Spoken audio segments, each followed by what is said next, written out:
Bismillahirrahmanirrahim. Assalamualaikum warahmatullahi wabarakatuh. Perkenalkan, nama saya Dila Yanti dengan nomor induk mahasiswa 19040400026 dari kelas A 2019, Prodi Farmasi Fakultas Ilmu Kesehatan, Universitas Perjuangan Tasikmalaya. Saya di sini akan menjelaskan mengenai analisis ion Bi3+ dan ion CO32-. Berikut penyampaian materi. Yang pertama ada pendahuluan, kemudian kation Bi3+ atau bismut, analisis kation Bi3+, anion CO32- atau karbonat, analisis anion CO32-, dan yang terakhir ada kesimpulan. Nah, sebelum pada pokok pembahasan, terlebih dahulu perlu diketahui apa sih pengertian ion, karena pada pembahasan ini saya akan membahas mengenai ion bismut dan ion karbonat, jadi perlu diketahui terlebih dahulu apa itu ion. Untuk ion sendiri merupakan suatu atom atau molekul yang memiliki muatan listrik total tidak nol, atau jumlah total elektron tidak sama dengan jumlah total proton. Kemudian, untuk ion ini terbagi menjadi dua, ada kation dan anion. Nah, ion apa sih? Untuk kation sendiri merupakan atom unsur yang melepaskan elektron kulit terluar agar konfigurasi elektron mencapai keadaan oktet atau stabil, sehingga kation ini dikatakan sebagai ion bermuatan positif. Nah, jadi kation ini merupakan ion bermuatan positif yang mana mampu melepaskan elektron untuk mencapai kestabilannya. Sedangkan untuk anion adalah atom unsur yang menangkap elektron agar konfigurasi elektron mencapai keadaan oktet atau stabil. Sehingga anion ini dikatakan sebagai ion bermuatan negatif yang mana ia mampu menangkap atau menerima elektron untuk mencapai kestabilan. Nah, untuk penggolongan kation, itu penggolongan kation berdasarkan sifat-sifat kationnya terhadap beberapa reagensia. Jadi, sebenarnya penggolongan kation ini terbagi menjadi 5 golongan, namun pada kesempatan ini saya hanya akan membahas mengenai kation Bi3+ yang merupakan salah satu dari kation golongan 2. Kemudian untuk analisis anion itu tidak sesistematis analisis kation ya, hanya analisisnya sangat sederhana, yang mana pada kesempatan ini anion yang akan saya bahas adalah CO32- atau ion karbonat. Anion karbonat ini termasuk ke dalam anion kelas A yang mana produk menguap yang diperoleh dari reaksi dengan air. Nah, langsung pada pembahasan mengenai kation Bi3+ atau ion bismut. Terlebih dahulu perlu diketahui ya, bismut itu apa sih? Jadi untuk bismut sendiri merupakan suatu unsur kimia dalam tabel periodik yang memiliki lambang Bi dan nomor atom 83. Kemudian bismut ini merupakan metalik paling rendah atau logam paling rendah, kemudian rapuh, berwarna putih kemerahan, juga pengantar listrik rendah, bersifat diamagnetik, dan juga jika dibakar akan memberikan nyala berwarna biru. Kemudian bismut membentuk ion tervalen dan pentavalen. Nah, apa sih ion tervalen dan pentavalen? Untuk ion tervalen merupakan ion yang mengandung muatan 3+, sedangkan pentavalen adalah ion yang mengandung muatan 5+. Jadi untuk bismut ini terbagi menjadi dua, ada ion tervalen dan pentavalen, yaitu yang mengandung muatan 3+ dan 5+. Namun, pada kesempatan ini yang akan saya bahas adalah ion yang mengandung muatan 3+. Nah, ion bismut tervalen ini adalah yang paling umum. Kemudian hidroksidanya BiOH3 itu merupakan basa lemah, maka garam-garam bismut ini mudah terhidrolisis. Jadi untuk hidrolisis bismut ini nanti akan dijelaskannya ada pada judul. Selanjutnya, ketika membentuk ikatan kimia, atom Bi akan cenderung melepas 3 elektron terluarnya dan membentuk ion positif. Ya, makanya Bi ini mengandung muatan 3+, karena ia cenderung melepaskan 3 elektron terluarnya dan membentuk ion positif yang disebut kation tadi. Nah, kemudian kation Bi3+ ini termasuk ke dalam kation golongan 2. Tadi udah disebutkan ya, Bi3+ termasuk ke dalam kation golongan 2. Kenapa sih dia termasuk ke dalam kation golongan 2? Karena membentuk endapan dengan hidrogen sulfida dalam suasana asam mineral. Jadi kation Bi3+ ini ketika direaksikan dengan hidrogen sulfida, ia membentuk endapan. Sedangkan pada saat direaksikan dengan reagen golongan 1 atau asam klorida, itu dia larut, sehingga tidak termasuk ke dalam kation golongan 1. Nah, selanjutnya ini beberapa contoh reaksi dari bismut. Ketika bismut direaksikan dengan hidrogen sulfida tadi, ia membentuk endapan hitam bismut sulfida, yang mana reaksinya 2Bi3+ ditambah 3H2S membentuk endapan Bi2S3 ditambah 6H+.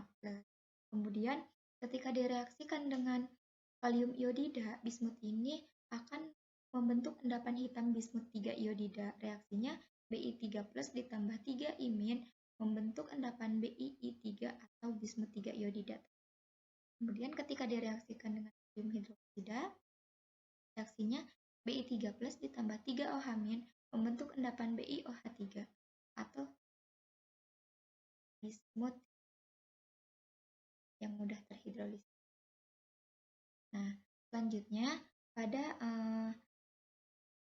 contoh dari analisis yang menggunakan kation bismut ini. Jadi di sini ada jurnal yang saya ambil ya mengenai uji kualitatif senyawa metabolit sekunder pada daun palado yang diekstraksi dengan pelarut air dan etanol, yang ditulis oleh Ergina Siti Nuryanti dan Indarini Dwi Pursitasari. Lanjut ya, langsung pada metode penelitian atau prosedur penelitiannya. Sebenarnya pada jurnal ini mengandung beberapa uji seperti uji alkaloid, uji flavonoid, uji terpenoid, uji steroid, dan uji tanin. Namun, pada kesempatan ini saya hanya akan membahas mengenai uji alkaloid karena kita hanya berfokus pada kation bismut saja, yang mana pada uji alkaloid ini kation bismut digunakan pada reagen Dragendorf. Nah, ini pada prosedurnya. Untuk uji alkaloid, pengujian dilakukan dengan mengambil masing-masing 2 mili sampel daun palado yang telah diekstraksi dengan pelarut air dan etanol ke dalam 2 buah tabung reaksi yang berbeda. Setelah itu, masing-masing ekstrak ditambah dengan 5 tetes reagen Dragendorf tadi yang mengandung bismut ya. Jika masing-masing larutan berbentuk endapan jingga, maka positif mengandung alkaloid. Selanjutnya, untuk pengujian alkaloid dengan menggunakan reagen Mayer. Sebenarnya reagen Mayer ini tidak perlu dijelaskan ya karena hanya akan berfokus pada kation bismut tadi yang ada di dalam reagen Dragendorf. Nah, ini dia hasil dari pengujian alkaloid. Hasil dan pembahasan hasil penelitian yang telah dilakukan dalam pengujian metabolit sekunder pada ekstrak air dan etanol daun palado terdapat pada tabel 1. Nah, jadi pada tabel 1 ini hasil dari pengujian pada jurnal ini ya, jurnal mengenai metabolit sekunder pada ekstrak air dan etanol daun palado. Jadi di sini ditunjukkan untuk reagen Dragendorf yang mengandung bismut tadi, ia positif baik untuk ekstrak air maupun untuk ekstrak etanol. Nah, ini pembahasan untuk uji alkaloid. Pengujian alkaloid dilakukan dengan menggunakan dua jenis reagen atau pereaksi, yaitu pereaksi Mayer dan Dragendorf, di mana hasil positif yang dihasilkan yaitu endapan putih untuk pereaksi Mayer dan endapan jingga untuk pereaksi Dragendorf.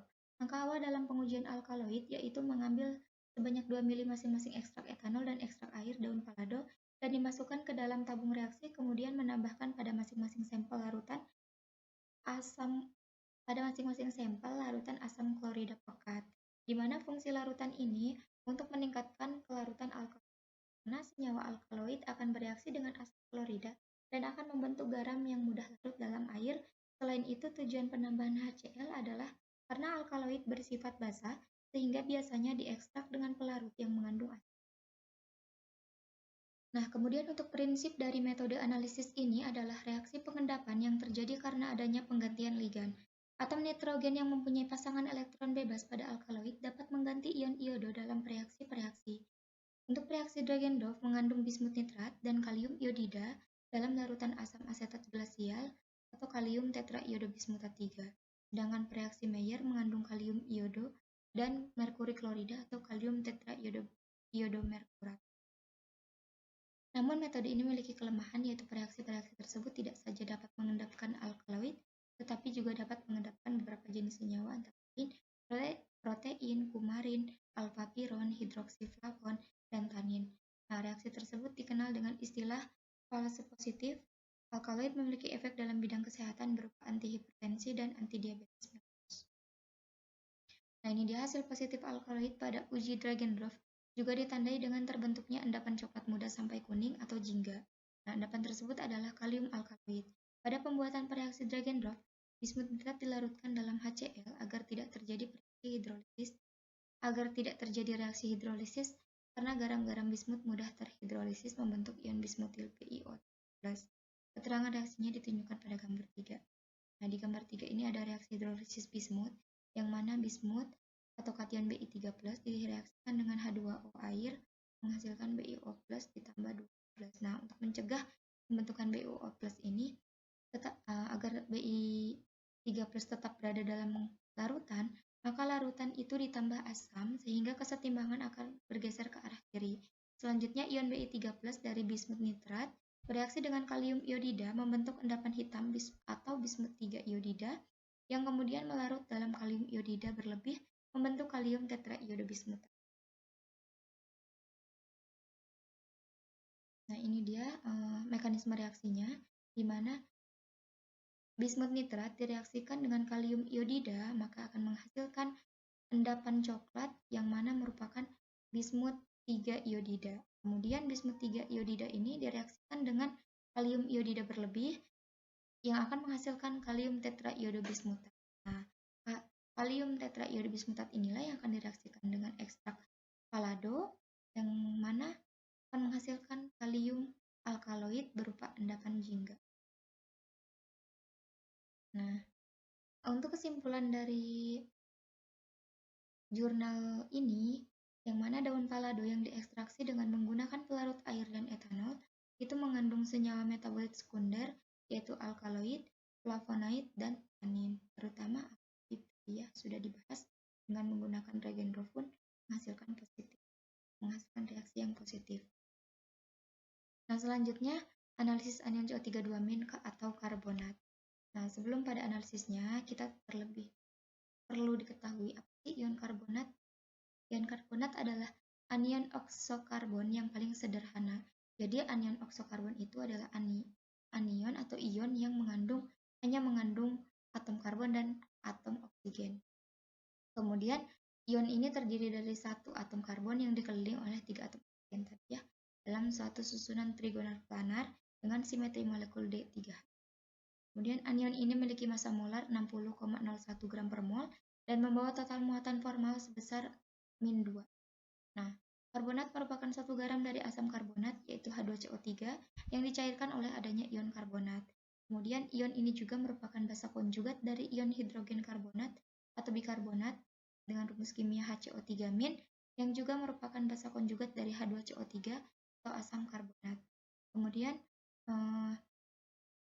karbonat ini juga merupakan satu ion poliatomik dengan rumus CO3 2-. Baik, lanjut pada ion karbonat CO3 2-. Untuk kelarutan, semua karbonat normal kecuali karbonat dari alkali logam dan amonium tidak larut dalam air. Hidrogen karbonat dari alkali logam dapat larut di dalam air jika dilakukan pendidihan. Kemudian untuk reaksi dari ion karbonat ini, jika ditambahkan asam atau dalam hal ini asam klorida, menghasilkan gas karbon dioksida. Nah, hasilnya seperti pada gambar ya, di mana CO3 2- ditambah 2H+ menghasilkan karbon dioksida dan H2O. Nah, kemudian selain reaksi dengan asam, ada reaksi pengendapan dengan larutan barium klorida, kalsium klorida, atau larutan ferro nitrat, yang mana akan menghasilkan endapan putih. Untuk reaksi karbonat dengan barium menghasilkan barium karbonat, kemudian anion karbonat dengan kalsium menghasilkan kalsium karbonat, kemudian juga ada perak dan karbonat menghasilkan perak karbonat, yang mana ketiganya ini menghasilkan endapan berwarna putih. Nah, ini dia salah satu penggunaan ion karbonat dalam analisis, di mana jurnal yang saya ambil berjudul pengaruh penambahan kalsium karbonat sebagai fortifikan kalsium terhadap sifat fisikokimia dan organoleptik permen jeli susu. Nah, untuk bahan dan metodologi dari jurnal tersebut, bahan untuk proses pembuatan permen jeli susu Klasifikasi kalsium yang digunakan adalah kalsium karbonat teknis, gelatin halus, sukrosa, sirup glukosa, susu bubuk full cream merek Genova, dan minyak permen merek Olex. Rancangan penelitian yang digunakan adalah rancangan acak kelompok dengan faktor tunggal terdiri dari satu faktor, yaitu konsentrasi kalsium karbonat yang terdiri dari 4 level dengan 6 kali ulangan. Ujian per organoleptik menggunakan rancangan acak lengkap dengan 4 level dan 80 panelis. Perlakuan konsentrasi kalsium karbonat dalam 5%-an terhadap berat total campuran yang tetap terdiri dari 4 level. Ada konsentrasi kalsium karbonat 0,77%, konsentrasi kalsium karbonat 1,53%, konsentrasi kalsium karbonat 2,30%, dan konsentrasi kalsium karbonat 3,06%. Nah, ada tabel 1 formulasi permen jeli susu klasifikasi kalsium, di mana ada sukrosa 300 gram, sirup glukosa 75 gram, air 200 ml, gelatin 55 gram, susu bubuk full cream 46,8 gram, kemudian kalsium karbonat dengan berbagai konsentrasi ada 5,211, 10,355 gram, 15,566 gram, 20,710 gram, sehingga didapatkan total dari keseluruhannya untuk K1 681,876 gram, K2-nya 686,952 gram, K3-nya 692,028 gram, dan K4-nya 697,100 gram. Nah, ini dia adalah mekanisme atau prosedur pembuatan dari permen susu jeli. Permen jeli susu tadi ya. Sebenarnya ini tidak perlu dibahas ya, karena yang akan difokuskan di sini adalah pengaruh ion karbonat terhadap jeli susu ini, organoleptik jeli susu ini. Nah, ini adalah salah satu peran penting natrium karbonat dalam pembuatan permen jeli susu, di mana pH ya. pH merupakan salah satu parameter yang penting dalam pembuatan permen jeli, karena pH akan mempengaruhi pembentukan gel dari gelatin.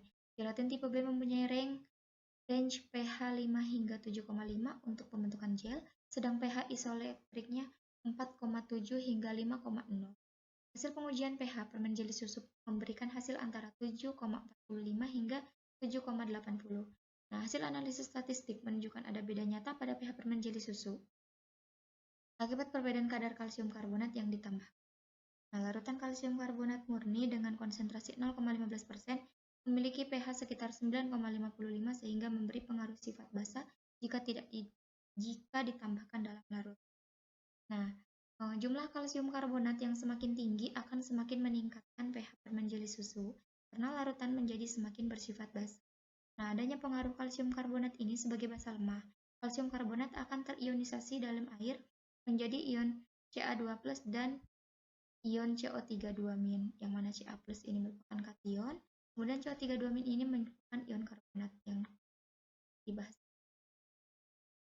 Nah, ion logam kalsium akan bereaksi dengan gugus karboksil bebas dari protein susu membentuk jembatan kalsium yang menyebabkan tekstur menjadi kokoh. Sedangkan untuk gugus karbonat akan berikatan dengan ion-ion H+ yang terdapat dalam larutan yang berasal dari asam-asam amino bebas. Pembentuk gelatin membentuk H2CO3 atau asam karbonat yang membebaskan air dan CO2 sehingga konsentrasi ion H+ dalam larutan berkurang dan pH larutan menjadi naik. Nah, peningkatan pH karena penambahan kalsium karbonat juga dapat dilihat jika dibandingkan dengan kontrol, yaitu permen jeli susu tanpa penambahan kalsium karbonat yang memberikan pH 6,03. Nah, kesimpulan dari jurnal ini, perbedaan kadar kalsium karbonat yang ditambahkan memberikan pengaruh nyata terhadap sifat fisikokimia, yaitu kadar air, pH, elastisitas, kompresibilitas, brightness permen jeli susu, tingkat kesukaan atau organoleptik, warna, rasa, tekstur, tapi tidak terhadap mouthfeel permen jeli susu. Ini banyaknya di sini hanya saja yang saya bahas mengenai pH, karena ion karbonat ini sangat berpengaruh pada pH dari permen jeli susu, pembentukan permen jeli susu ini.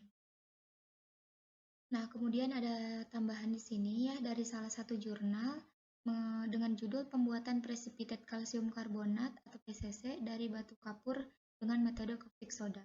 Ini ada prosedur kerjanya atau kerjanya. Kemudian saya akan langsung pada hasil dan pembahasan.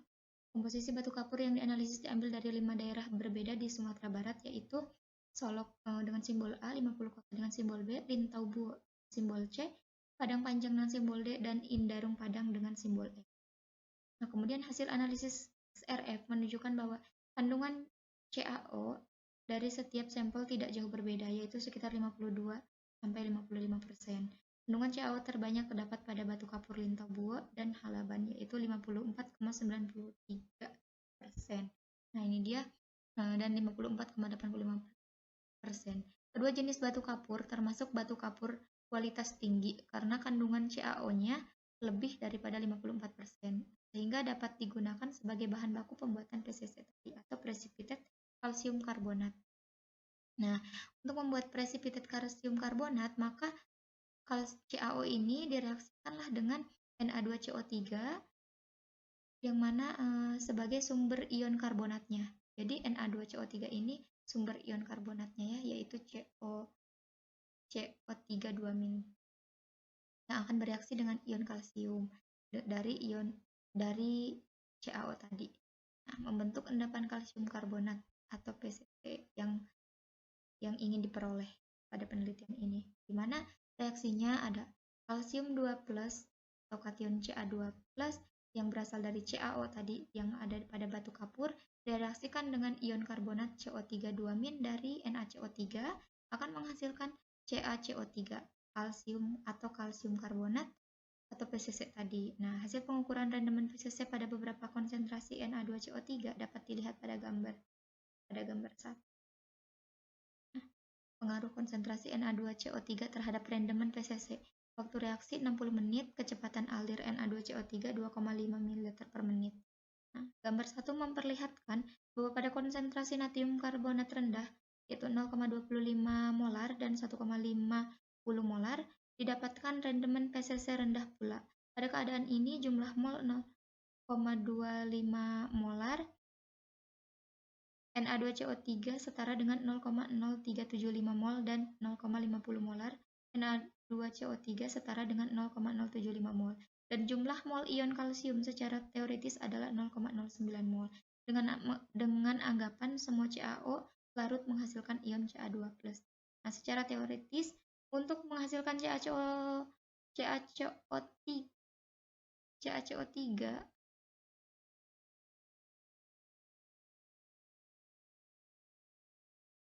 untuk menghasilkan CaCO3 ini dibutuhkan ion Ca2+ dan ion CO3 2- dengan perbandingan mol 1:1, sedangkan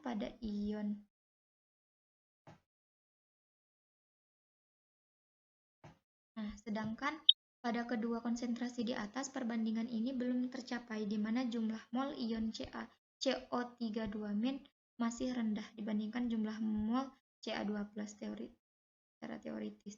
Nah, dengan demikian dapat disarankan rendahnya rendemen PCC disebabkan kurangnya jumlah ion CO3 2- untuk mengubah semua ion kalsium menjadi endapan CaCO3 atau PCC, sehingga rendemen yang dihasilkan pun semakin banyak.